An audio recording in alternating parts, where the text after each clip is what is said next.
السلام علیکم پیارے ویورز، آج کا ہمارا سبق ہے ہمارا باورچی خانہ۔ چلیے سٹارٹ کرتے ہیں۔ بسم اللہ الرحمن الرحیم۔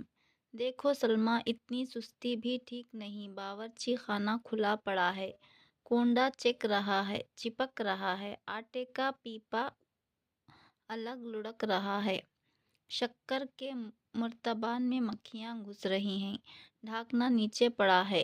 سلمیٰ، مسلمان لڑکیوں کا باورچی خانہ پاک و صاف رہتا ہے، تمہارے باورچی خانے کو کوئی دیکھے تو کیا کہے گا؟ ایک طرف میلے چتڑے پڑے ہیں، برتن پونچھ کر ڈال دیے ہیں، ترکاری کا کٹن اور پیلے پتے پڑے ہیں، پیاز کے چھلکے ہیں، غرض کہ باورچی خانہ کیا ہے، کباڑ خانہ ہے۔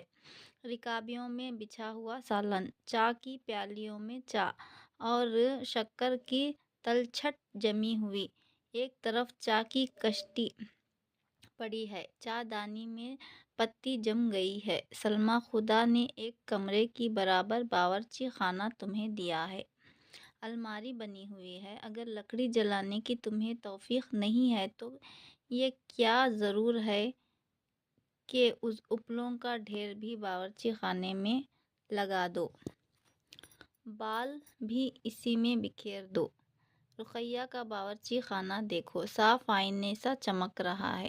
جس وقت کھانا پک جاتا ہے اور سب کھانا کھا لیتے ہیں، فوراً سٹلائٹ صابن یا چھنی ہوئی راکھ سے برتن مانجھ کر دھو ڈالتی ہے اور صافی سے خشک کر کے الماری میں سجا دیتی ہے۔ تمہارے گھر میں پانی کا نل ہے، نل پر چبوترا بنا ہوا ہے، نالی میں پانی بہتا چلا جاتا ہے، پھر بھی صفائی نہیں رہتی۔ برتنوں کو ایک جگہ رکھ دو، پھر پانی سے خوب دھو کر صافی سے خشک کر ڈالو۔ کسی برتن پر چکنائی جمی ہوئی ہو تو اسے صابن سے یا چھنی ہوئی راکھ سے مانجھ کر دھوؤ، پھر برتنوں کو تلا اوپر الماری میں رکھ دو۔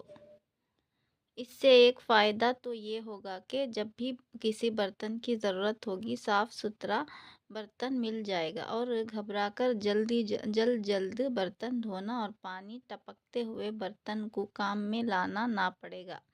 دوسرا فائدہ یہ ہے کہ دیکھنے والے تمہیں سلیقے مند اور سگڑ کہیں گے۔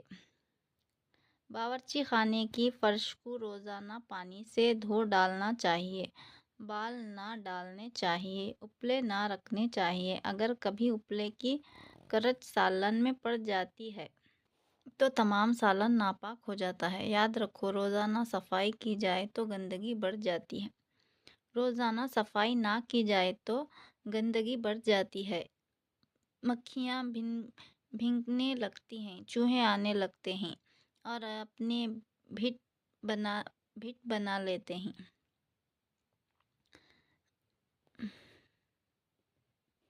مینگنیاں ادھر ادھر پڑی رہتی ہیں اور سالن میں جا پڑتی ہیں۔ باورچی خانہ ہر وقت بند رہنا چاہیے۔ اگر باورچی خانہ بند رہے گا تو برتن ادھر ادھر نہ ہوں گے۔ اگر باورچی خانہ بند رہے گا تو برتن ادھر ادھر نہ ہوں گے اور وقت پر کسی برتن کو ڈھونڈنا نہ پڑے گا۔ سنتی ہو سلمیٰ، تم سو رہی ہو یا میری بات پر دھیان دینا نہیں چاہتی ہو؟ سلمیٰ نے کہا، باجی میں کیا جواب دوں، بے شک یہ میرا قصور ہے، مگر اب ایسا نہیں ہوگا انشاءاللہ۔ سوالات: سالن کیوں ناپاک ہو جاتا ہے؟ باورچی خانے کی صفائی کیسے کی جاتی ہے؟ باورچی خانے میں چوہے کیوں بھٹ بنا لیتے ہیں؟ تو آج کا ہمارا سبق یہیں پر ختم ہوتا ہے۔ اللہ حافظ۔